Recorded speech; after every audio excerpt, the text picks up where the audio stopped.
Hello, I'm Dr. Kamika, bariatric patient, pharmacist, and functional medicine specialist. Welcome to my channel, Dr. Bari Act Right, because I'm here to keep you on your toes. So you better act right. So, what's acting up today? Looks like we have a dumping syndrome. Is the culprit? Let's talk about it. It's defined as a condition in which food, especially food high in sugar, moves from your stomach into your small bowel too quickly after you eat. It's also known as rapid gastric emptying. Sounds scary, huh?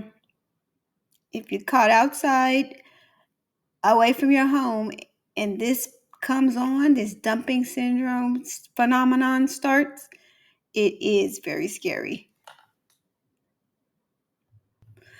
Dumping syndrome most often occurs as a result of surgery on your stomach or esophagus and primarily happens after Roux-en-Y gastric bypass surgery.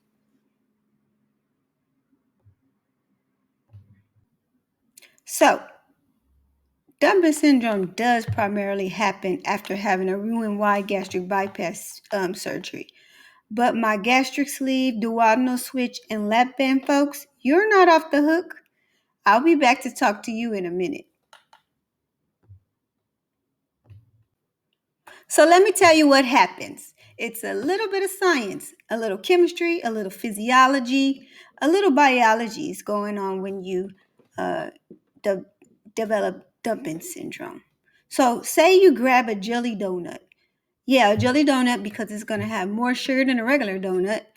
Um, as soon as you take a bite, the chemistry starts to activate. As soon as you take a bite and the food is in your mouth, the high concentration of sugar starts to break down into smaller pieces, and we call those carbohydrates and simple carbohydrates, and affectionately known as carbs.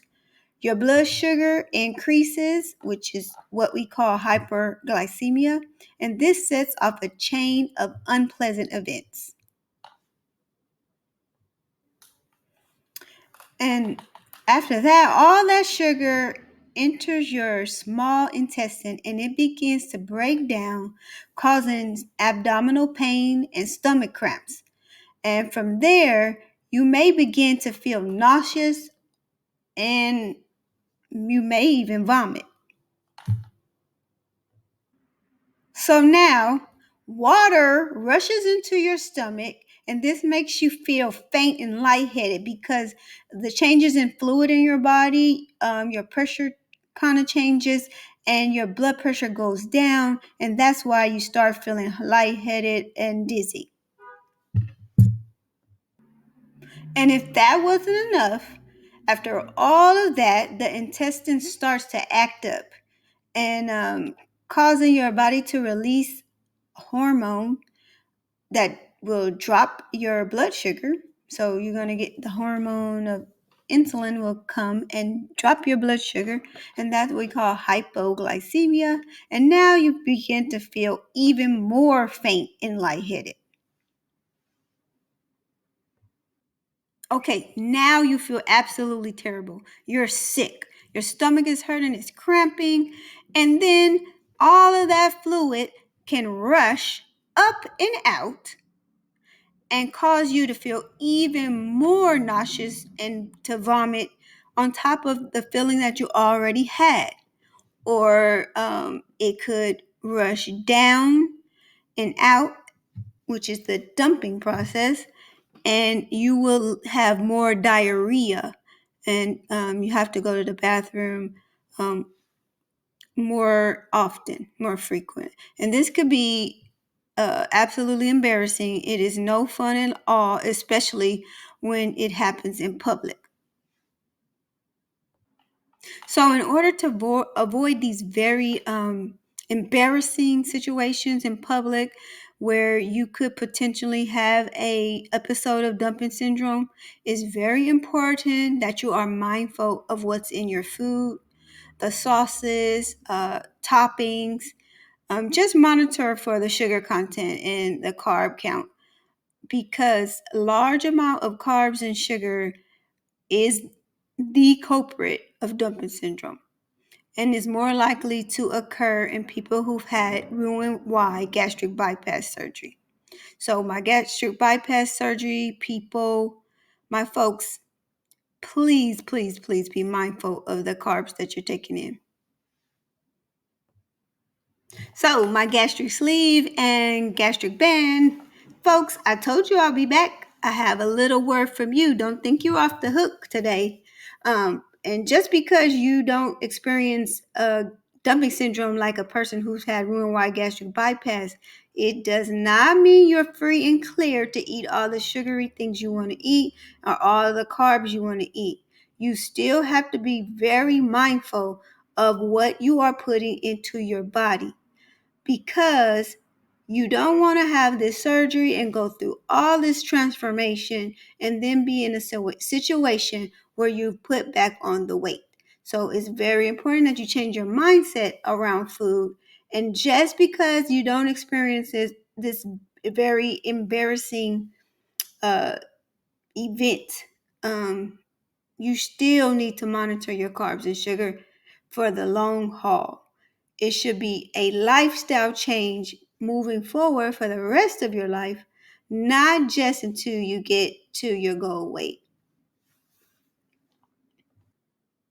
Along with your mindful thinking when it comes to what you put in your mouth after you have bariatric surgery, it's very important that you have a balanced, portion controlled meal that consists of protein, complex carbohydrates, and vegetables. And make sure you're getting in enough water so that you won't be dehydrated. Now, directly after surgery, you'll be in different stages and you'll reintroduce this different foods as you are ready and as your doctor has planned for you. So, always try to get a balanced meal of protein, carbohydrate, and vegetables, and do not drink your calories. Don't get any sugary drinks, soda, juice, things like that too often, because they are just empty calories and it's easier for us to digest. So we go towards those first, but they also help you to put back on weight quickly, and it reverses all the good work you've done be ahead of time to get where you are, and you'll start picking up those bad habits again. So be very mindful of what you eat and drink moving forward, because this is a total lifestyle change. It's not just till you reach your goal weight.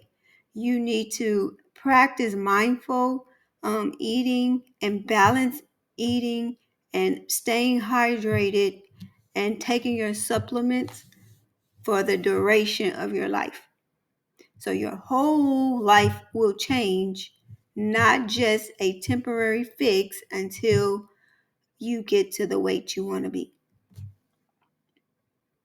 So now that we got an understanding of dumping syndrome and we got ourselves together, we know what we're not going to do. We're not going to eat sugary foods and we're not going to eat high amounts of carbohydrates.